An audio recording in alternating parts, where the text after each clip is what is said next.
Wherever you are, you'll see people smoking cigarettes. You won't even notice it unless it's pointed out to you.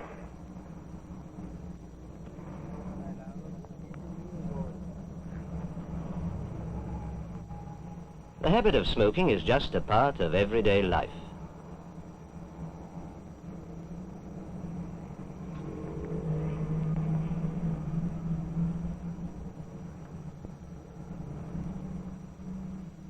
These people really believe that cigarettes mean something to them.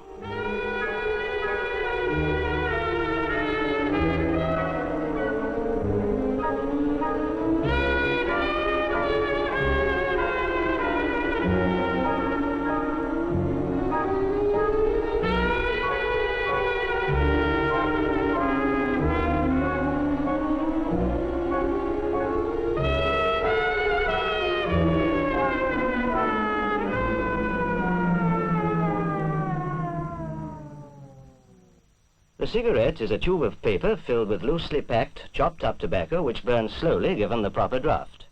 In many ways it can be compared with a chimney. When a chimney smokes badly, it means that the fuel in the fire is only being partially burnt, and all kinds of gases, dirt and steam are spreading into the air.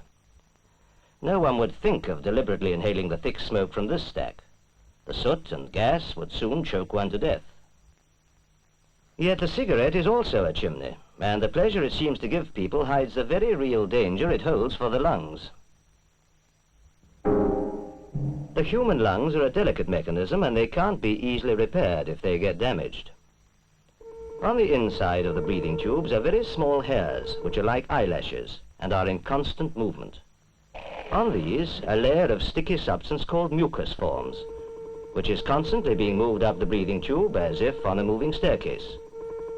In the normal way, any small bits of dirt which enter the throat stick to this layer and are removed upwards. This is the lungs' defense against dirt. The smoker, however, sucks in gas, smoke, and all kinds of dirt.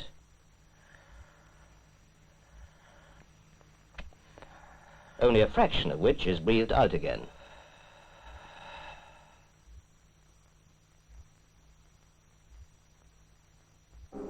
The smoke inhaled temporarily paralyzes the little hairs inside the throat, so that there's no moving escalator to protect the lung against dirt. Smoke also irritates and causes more liquid mucus to form. Since it cannot be removed upwards, it falls back into the lungs, and if it stays there long, there's a danger of it plugging up some of the smaller tubes. Infection grows in these warm places, and a cough on top of trapped air works like bursting a paper bag. If much of this goes on, the damage done becomes really dangerous. The victim becomes permanently breathless and then ill. A healthy lung looks like this, a more or less regular fine mesh of tissues. But much of the delicate structure of this lung has been destroyed by smoking. A man with a lung like this is permanently breathless and often too ill to get about at all. This man used to be a heavy smoker. Now he's a helpless invalid.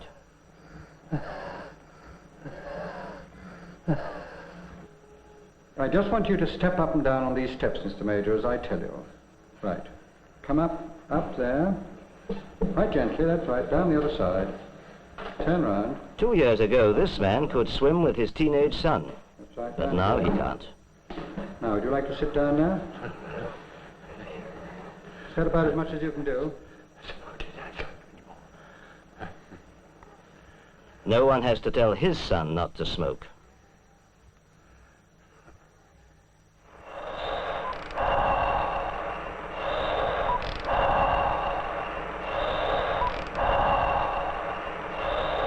This is a smoking machine, which was specially invented to imitate the way a person smokes, and to collect scientifically the tobacco smoke which goes into the body. The throat of the mechanical smoker is a glass tube, and the lungs, a glass bottle, and it smokes like 6 people in a row.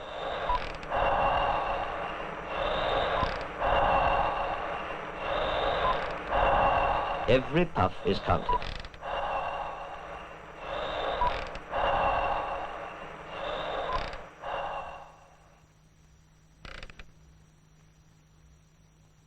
after being given only a packet of 10 each, their throats are stained with tar.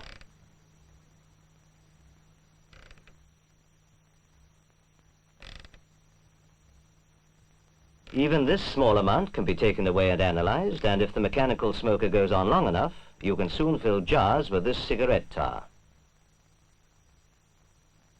A week, a month, a year, 5 years of smoking 20 a day would fill these jars. This enormous beaker would be filled after 20 a day for 20 years. Of course, not all this stays in the body, but part of it does.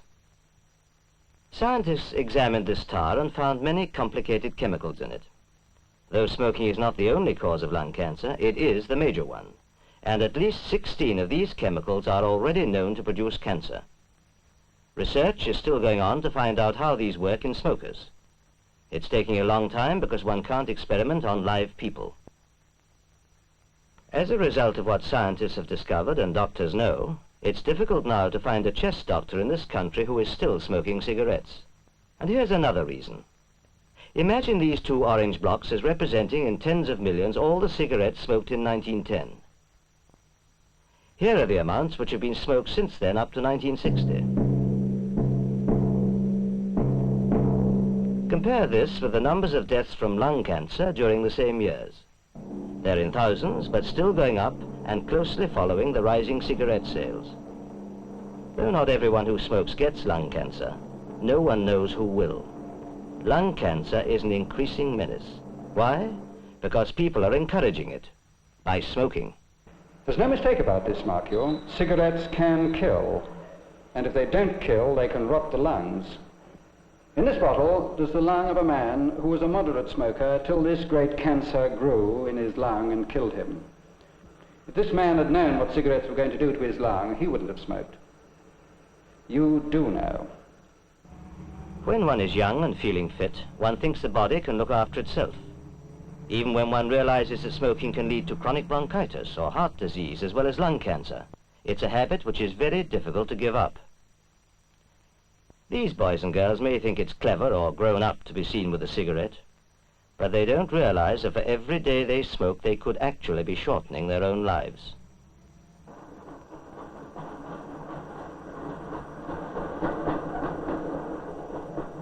Smoking in public may seem daring, but it's hardly glamorous.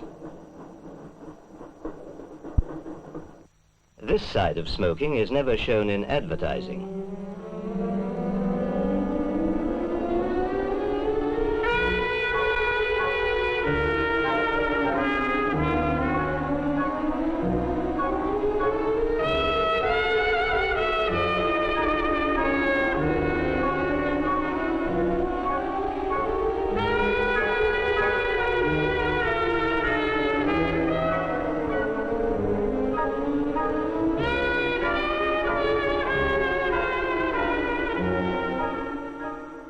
If you do smoke, well, stop it. But it's much easier not to start than to stop. Don't think you can't stop. I used to say that, but then I saw the damage that cigarettes were doing to my patients, and I stopped. If you don't smoke, you'll save hundreds of wasted pounds and you'll stay fit. Now breathe deeply.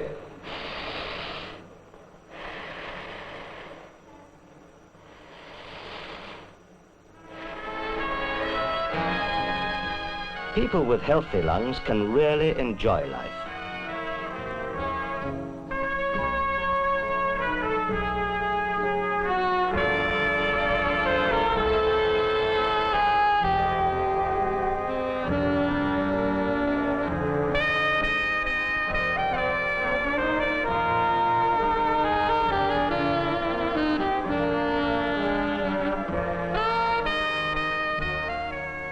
But for people who are smokers, it's a different story.